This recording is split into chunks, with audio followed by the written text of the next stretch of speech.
Articles 229 to 230 of the revised penal code is your revelation of secrets by public officer. So what are the crimes under revelation of secrets by public officer? Answer is, first is Article 229, that is the revelation of secrets by an officer. Article 230, that is the public officer revealing the secrets of private individuals. So again, this is your revelation of secrets. So Article 129, what are the acts punished as revelation of secrets by an officer? There are two. The first one is the public officer reveals any secret that is known to him by reason of his official capacity. The second act is the public officer delivers wrongfully papers or copies of papers of which he is in charge and which should not be published. So these are the two acts considered as revelation of secrets by an officer. So let's go to the first. What are the elements? Number one, your offender again is a public officer. Second, that public officer has knowledge of a secret. And the reason why he has knowledge of that secret is because of his official capacity. But take note here that yung secret na involved is not yung basta-bastang secret lang. That secret must affect public interest. Ano ba yung mga example ng secrets that affect public interest? Like for example, if there is an operation of a government agency, just like what happened to the PIDEA, yung nangyari sa Quezon City, if there would be revelation there of some PIDEA agents to individuals or to other persons, then that is considered Article 229 because that is a secret that affect public interest. Number three, the public officer here reveals such secret without authority or without justifiable reasons. And number four, very important element, there must be damage that is caused to the public interest. Again, there must be damage that must be caused to the public interest. Take note that yung damage, it does not matter whether it is a great damage or a small damage. So this is your Article 229.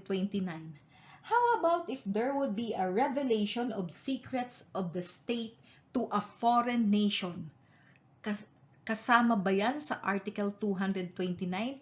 Answer, no, because that would be another crime, and that is your Article 117, espionage. Recall Article 117, ano ang nakasulat doon? Two ways of committing Article 117. The second one is you will be disclosing to the representative of a foreign nation the contents of the article, data, or information which you are in possession thereof by reason of the public office that you hold. So, take note Article 117 and Article 229. Magkaiba yan. Segue tayo. Let's relate our discussion to Republic Act number 3019. Ano ba yung RA number 3019? That is the Anti-Graft and Corrupt Practices Act. Para mas maintindihan nyo, let's read first the statement of policy that is under Section 1. There is this principle that a public office is a public trust. Therefore, the government want to repress certain acts of public officers and private persons alike that would constitute graft or corrupt practices act. So, let's go to Section 3. Bakit nga ba tayo napunta sa RA number 3019? Because if you're going to read your Section 3, those are the list of the corrupt practices of public officers. And go to letter K. Ano ang nakasulat dyan sa letter K? If a public officer is going to divulge valuable information to an authorized person, then said public officer is liable for Republic Act number 3019.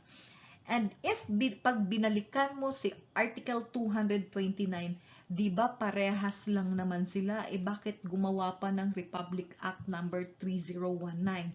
Because you go back to your Article 229. Take note again of number 4. Di ba sabi ko, ang number 4 is an important element. There must be damage that is caused to the public interest. So if there is damage caused to the public interest, then what is committed by the public officer is Article 229. But if there is no damage, whether great or small, caused to the public interest, then what is committed is only Republic Act number 3019. So please take note of that. So another way of committing is that the public officer delivers wrongfully papers or copies of papers of which he is in charge and which should not be published. So what are the elements? Number 1, your offender is a public officer. That public officer is in charge of papers, meaning to say he has control or custody. Number 3, those papers should not be published, but the public officer delivers those papers or copies thereof to a third person, but the delivery is wrongful. And damage, again, damage is an important element. Damage is caused to public interest. So, pag binasa mo yung elements din ng act na ito, more or less, it is similar to Article 226. And what is your Article 226? That is infidelity in the custody of documents. So let's differentiate now Article 229 from Article 226. Maaring magtataka kayo, bakit kaya pumasok si Article 226? Kasi here, the offenders are both public officers. And ano ang ginawa ni public officer? Public officer removed a paper. Public officer removed a paper. If you go to your Article 226, again, what are the elements? That public officer removes, destroys, or conceals a document or papers. But where lies the difference? Take note that in your Article 229, the public officer removes a paper and he delivers them to a third person. But when he delivered that paper, it was delivered wrongfully. And that paper contains secrets, and therefore it should not have been published. How about in Article 226? There is also a removal of a paper, but that paper does not contain secrets, and the removal is made for an illegal purpose. Again, in Article 226, the papers do not contain secrets, but the removal is for an illegal purpose or illicit purpose. Another difference is in Article 229, kagaya ng sinabi ko, damage is an important element. Damage to public interest is an element. In Article 226, take note that although damage is also an element, but damage is not limited to public interest, it also includes damage to third persons.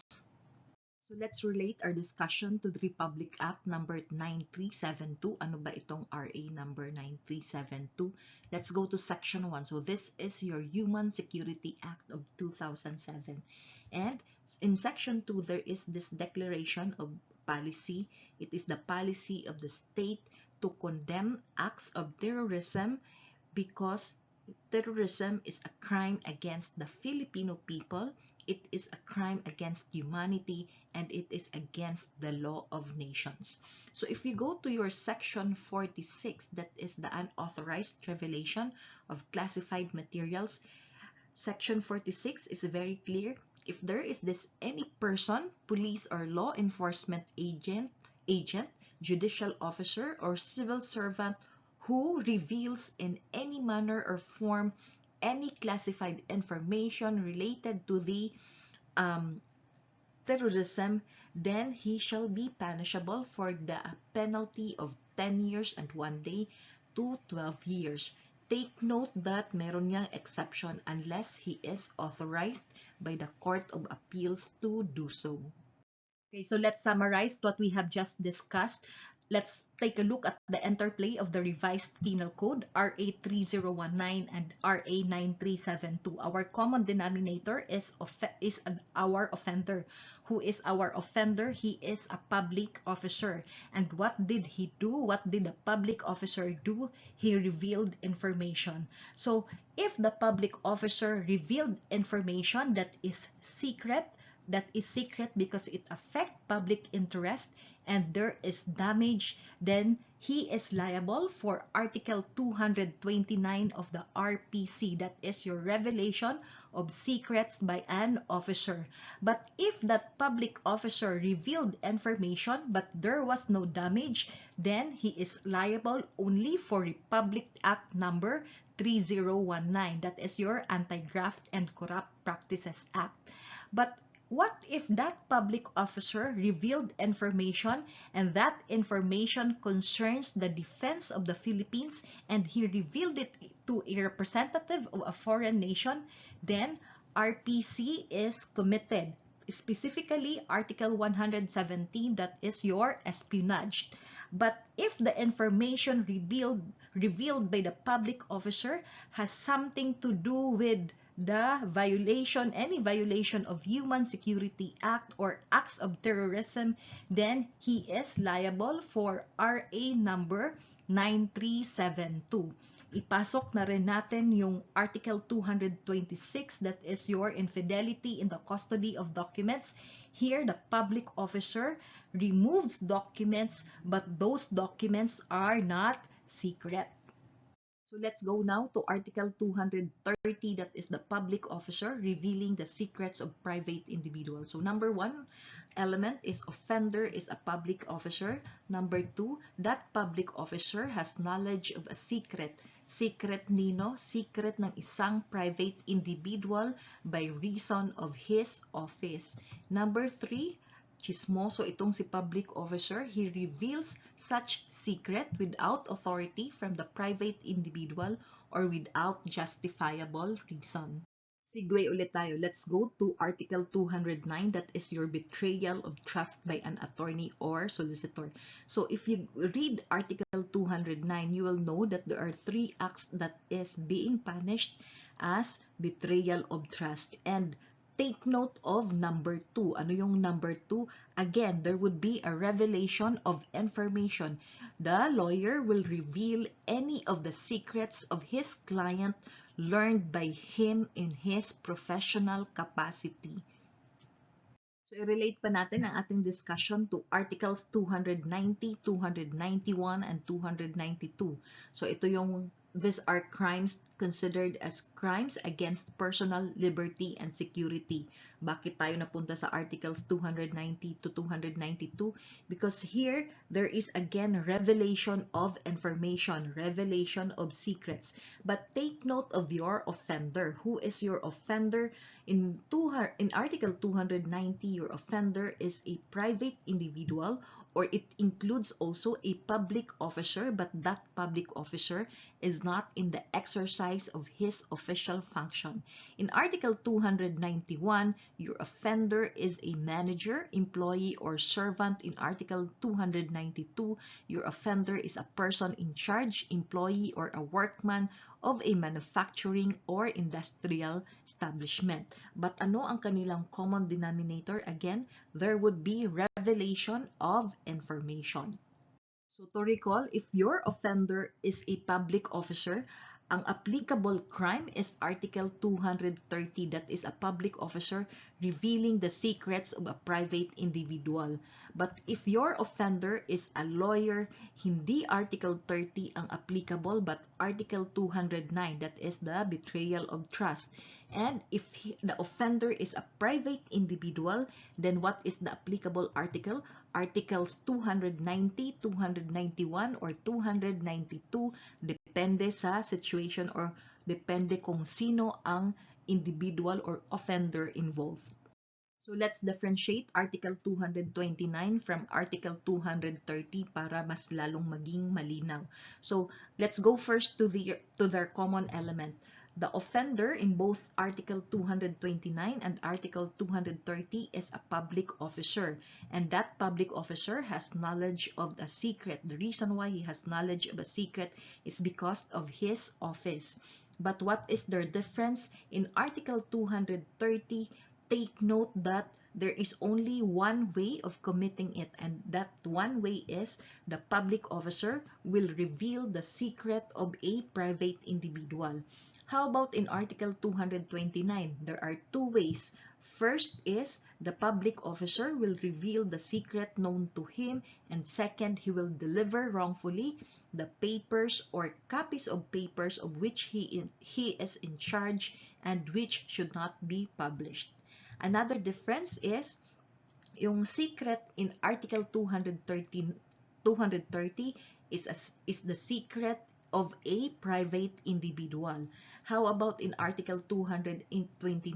The secret is one that involves public interest.